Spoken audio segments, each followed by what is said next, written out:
Good afternoon, ladies and gentlemen. Welcome to another edition of The Democratic View. And I am the hostess. My name is Phyllis Italiano. And today I'm here with an old friend and one of the great ladies of East Hampton who has the heart and soul of our wonderful town and in her hands, because she works very hard for our town. And her name is Cile Downs. She is the president of, is it the president of the Accabonac? I don't have officers. You don't have officers. No. So what are you just? So I'm just one of the people who started it. Uh-huh. But that's all. Uh-huh. We have a steering committee which has no officers in it. Wonderful. And that's one of the ways I created it on purpose. Because I thought the search for power within organizations can be very disruptive. It can do a lot of harm. And it's not the point. Everyone should be equal. And that way everyone is more likely to take equal responsibility for well, what that's happens. a very forward-looking way. And I got to tell you that when I was first in public school, we had a particular school that I went to, and they did not have a principal. They had a leader, and they all sat around, the teachers and the leader, and worked out, you know, in a more conciliatory way of the way the vision for the school. So that sounds like very much like what this particular group was interested in. And it was perfectly okay, wasn't it? It was wonderful. It was the best school I ever went to in my life, to tell you the truth. I didn't work there. There you go. I just went and observed there, and I loved it. Well, people told us at the beginning, no officers? Well, you're not going to last a year. And, you know, it's now over, it's 30 years later, more or less. Really? And we're doing fine. We're doing fine. So there's something wrong with most people's premise about how things work best. I think it's based on a military model or something like that. And there's usually leadership embodied in a constitution, you know. It's taken for granted you've got to have it. But I'm not sure that you have to have it in that sense. So how did this Texas-born woman get to be somebody who had such a great interest in the environment? And that's what the Accabonac Protection Committee is about. Well, my family was an old family in Waco, and they, my grandmother, when she was a young married woman, made speeches in Waco, and they were on varied topics such as votes for women and acquisition of land for public parks. Wow. So you see, and there was a kind of belief in Waco, there were people who bought parks and gave them to Waco. And it has a magnificent park today, probably, still there. That's just a whole lot of wild terrain in a hilly place with cliffs and things. But never mind, there's plenty of background to it. And my father thought that Texas should have a natural resources tax. It meant that if you're taking oil out of the ground, you're depleting something that belongs to the whole state of Texas, and you should have to be taxed on it. Well, unfortunately, the oil industry, which was hardly starting then, didn't agree with him. And as usual, they got their way. Yes, indeed. You know, but there's a lot of background there. You know, I loved parks, and we went to parks a lot. Nature was important to me, always.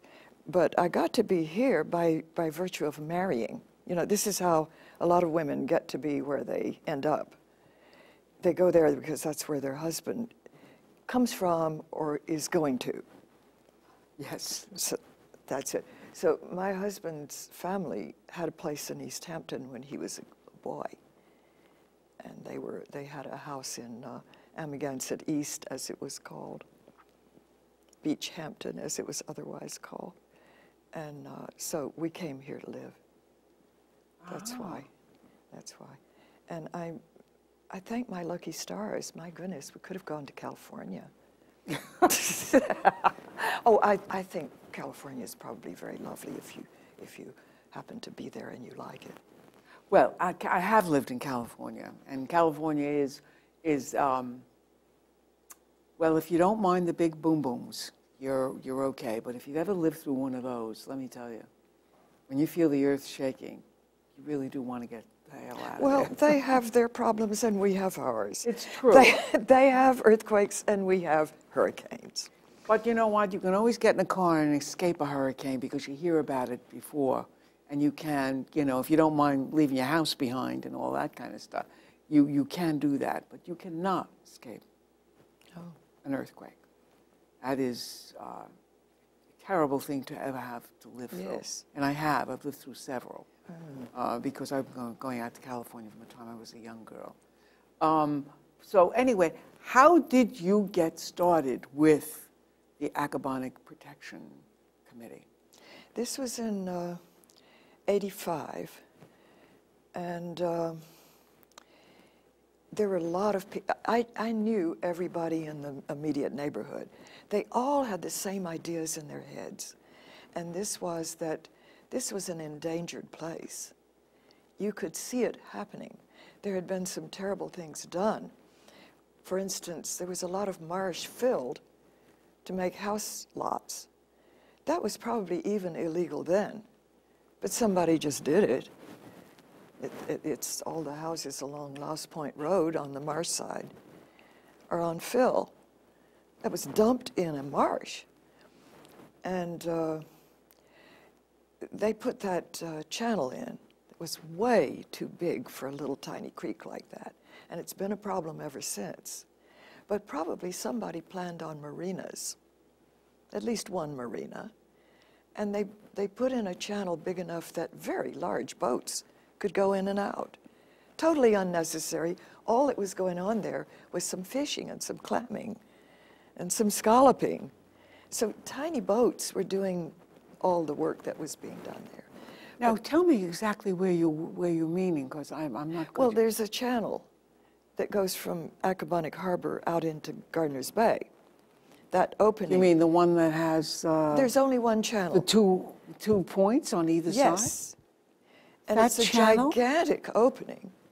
And it was dredged by the county dredge, which ran night and day with horrible grinding sounds. And we had a new house on the west side of the creek at that time. And I would wake up in the night and sit up and look out the window, and it was lit up like the Titanic about to go down and grinding away night and day. And all that it was pumping up out of the bottom of the creek to make this channel, it put on Louse Point. And that's what created the Louse Point we know and have known, which is steadily wasting away, of course. It's going like 20 or 30 feet off of it every time they have a big storm. So it won't last. But I didn't know this stuff. It's man-created. It is created by the dredging, the original You mean to dredging. tell me it was closed at one time?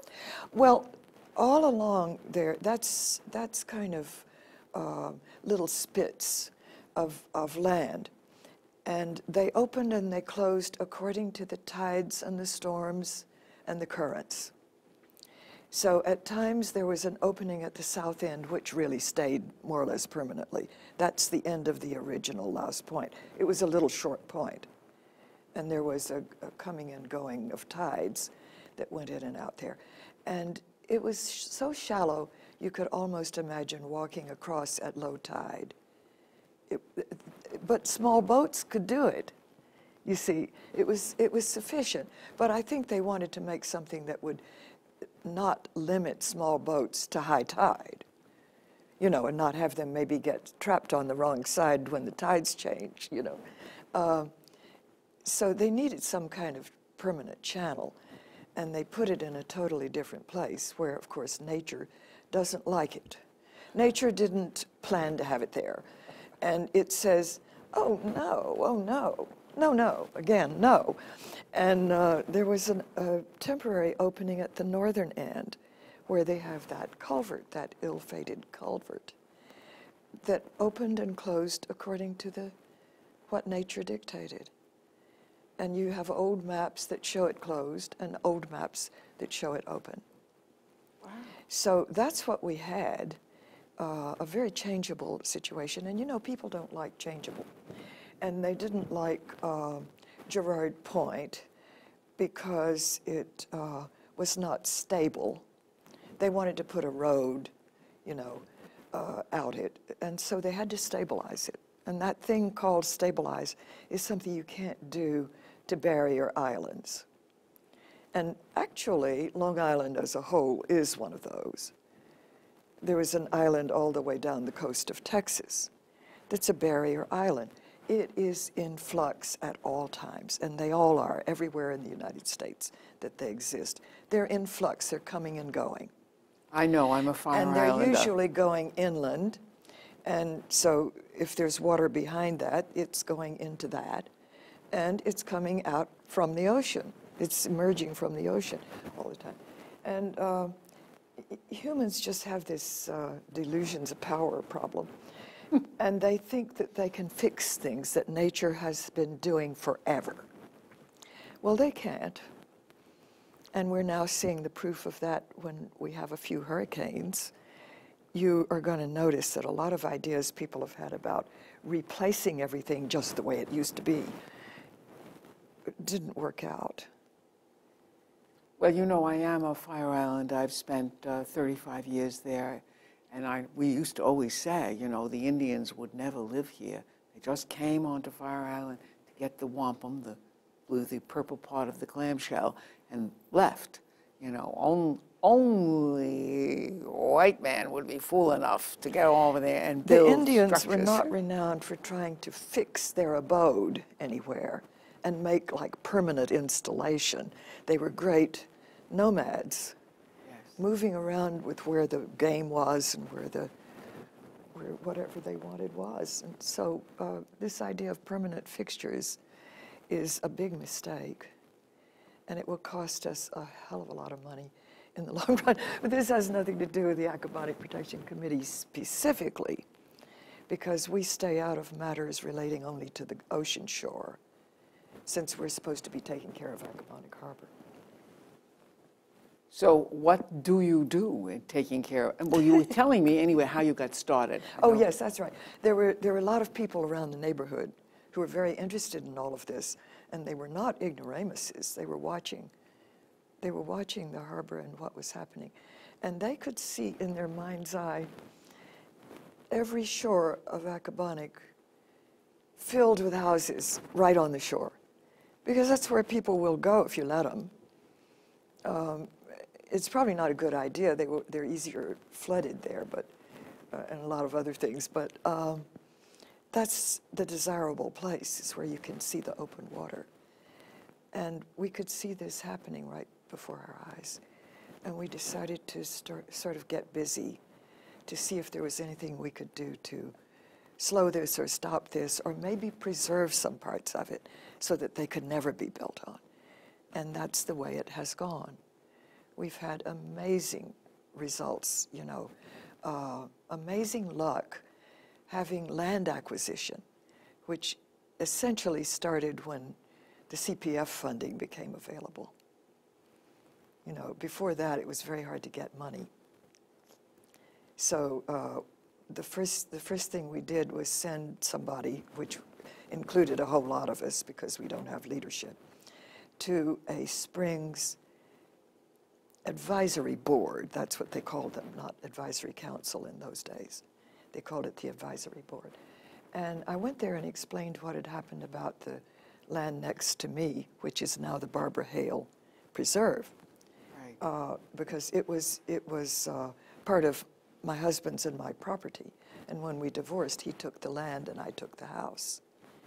And then he sold it to a man who turned out, he lied, the man lied about what he wanted with this land. He said he wanted 2 houses for 2 sons. And really, he was a land speculator and he was going to develop it. You mean he lied? Oh, my. How He lied. unusual. And my very gullible and innocent husband didn't even ask anybody around him, like his own lawyer in the deal, what does this man do for a living? Anybody could have told him he was a land speculator. Mm-hmm. But nobody did tell him because he never asked anybody. So the minute he owned it, this fellow applied for a permit to build 5 houses on that 17.5 acres. And whatever board, probably the planning board, said, well, we would like to see a topographical survey, because they wanted to know how low it was. And probably on the advice of lawyers, he said he would not give the topographical survey. Well, they could make no decision without some evidence of how, you know, you can't permit 5 houses where it may be too low for 1 house. And so probably his lawyer said to him, just hang in there, we will have a political change sooner or later, and then you'll get what you want. I'm making that up. This is what I conjecture went on, because they didn't give the topographical survey, which would have shown that you couldn't put any house there, really. And in order not to deny him utterly, they probably would have let him put 1 house. But while he was waiting for the political change that might have changed everything, he died. This is the irony of true history, you know. While he was waiting to destroy the entire neighborhood, he up and died. And his 2 sons, indeed, were real, but they didn't live anywhere near here. And they inherited a huge amount of holdings from him. You know, he had a lot of acquisitions that they were able to play with. So they had no interest in developing that particular piece at all. And about then, you'd have a phenomenon, which would be Kathy Lester and Job Potter driving to Albany to beg for money and not being able to get it. They wanted to buy that piece because it sat in the middle of the creek. It jutted out into the very heart of Accabonac Creek. And it was a high priority to buy, but they never got the money that way. But when CPF came along, it was a different story. And it was the top of the priority list to buy, and that's how it was bought. Isn't it too bad that Job did not win? I'm very upset that... Oh, I just can't tell you how bad, because he knows so much. I know. His experience I know. was so deep and he was always on the right side of everything, the right side of the issues, and so I would have loved to see him win. He has a profound understanding of how to help our area to remain or to be as good as it possibly can. And Yes. It is a tragedy that we lost to someone who knows nothing about that kind of thing. But that's I think politics we will of the have day. overall a very good town Yes. board. It's worth noting that we have a tradition in East Hampton for a lot of years of taking people from one of the boards, like the planning or zoning board, to be on the town board. So they come to it with this backlog of knowledge of what's really, this is like a way East Hampton proves what it's really interested in. It's interested in preserving the beauty and the space and the wonderful things we have here, more than just people being able to make a whole lot of money. And that interest is why we kept taking people off these boards that are involved with environment to be on the town board, and we've had very, very good town boards a lot of the time. I think we will have a good board anyway. Oh, I think we will have a good board too. Yeah. You know, as a matter of fact, I could not help but think about some of the people that we have to continue to get involved, though, because we do have, for instance, a group that are going to try to develop a piece of land in Amagansett, you know, that 555, which is prime agricultural land. Outrageous. And you know, just like they dug up that area around near 114, which was prime agricultural land, gave it to some guy who I only hope I got some of that in my garden, that dirt that came out of there. You know, that prime agricultural land is called Bridgehampton Loam. Yes. And it is and it's some of the best farmland in the world. That's right. But of course, they're busy destroying it. You do realize that what they put on it is not improving that land. In fact, it's going down at a great pace. Who's not destroying it well, for instance, there's Eco Farm. Now, it's got a lot of poison in it. But the more they farm it organically, and this is true of Scott Chaskey's thing, Quail Hill, the more organic material they keep putting into it and piling onto it, the better the whole situation gets. It doesn't exactly destroy arsenic, because arsenic is an element. It can't be destroyed. It's sitting in the soil. But you get so much organic matter into it that it balances it out. And so I have great faith that that kind of thing may become more prevalent, more extensive around this place. But of course, you know, we're also battling some of the people who want to come and from the county and put more poisons around, you know, with that vector control group. And that's one of our big battles through the years, is against vector control, because they have a mandate they claim, which is health. The vector control used to be under the health department, did you know that?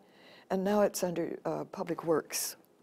I don't know why that change was made, but they still claim a health objective. I know why it was changed. It was changed because the health people probably said, no, you can't do that. Well, the health people didn't actually have that much sway. You see, they're supposedly saving people from horrible fates, such as having Eastern equine encephalitis, of which there's never been a real case on Long Island. And the last case they had, I think, was in Cape Cod, because someone didn't vaccinate their horses. Eastern equine, tell by the name, it comes from horses, and horses can be inoculated against it. So there's no need for that ever to occur anywhere. It's only a certain mosquito that carries it anyway, but we don't need to have it, and I don't think we ever have had it. And the head of vector control is talking about it all the time, as though it's endangering us. West Nile is bad enough. You don't have to have one that's truly deadly like Eastern equine. But at one time we had a meeting with the head, then the head of what they called mosquito control. And he came down to Springs, and we met at Gene Hoffman's house. And I remember Kathy Lester was there as a trustee. She was representing trustees. And he said to us at some point in the meeting, well, would you rather have nothing than all this spraying? We said we hate the spraying, blah, blah. Would you rather have nothing? And we all chorused, yes.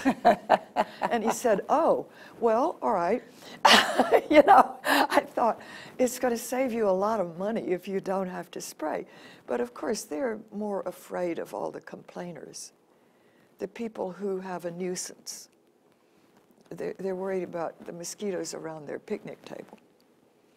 And so the nuisance spraying continues to today. The thing is that they, at present, they're not using anything we really hate to pieces.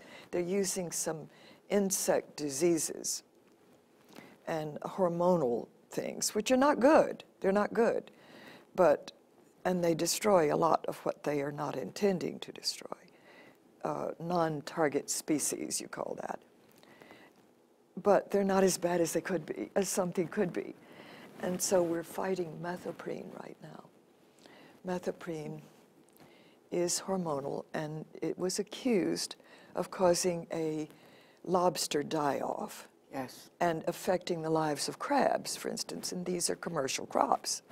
So there were people complaining that even scared people in Albany, you know, because a whole bunch of fishermen speak up. They're taken great notice of. And so at the moment, they're not using it on Accabonac because Accabonac is a nursery for all these species.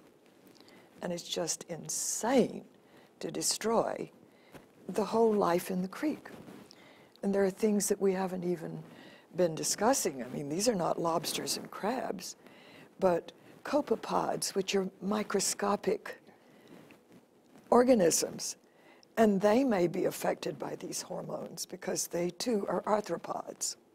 And everything that's an arthropod can be affected by the same hormones. An arthropod is a species of animal. Well, it's a whole division. Yes, it actually is a whole division. It's one of the. I can't remember if it's a class or what. It's a class. It's a class, and so it includes all our, you know, our regular shellfish and things. But I'm talking about lobsters and crabs. Thins their skin, their shell. Well, it destroys their development, and it could halt it. Yeah. And Connecticut has outlawed it. Well, they should. They should. And we're great proponents of the principle called the precautionary principle. And it's when in doubt, don't do it. I think that is a terrific principle. When in doubt, don't do it. And if only we could get people to recognize that. The other version of that is better safe than sorry. You know, we like all those things. And it's very hard to persuade legislators to obey the precautionary principle. Yes, I know. Cile, it's been wonderful. Oh, gosh. And you'll have to come back again because you know. Well, I'd be glad to because I have a whole lot more to say. I know you do.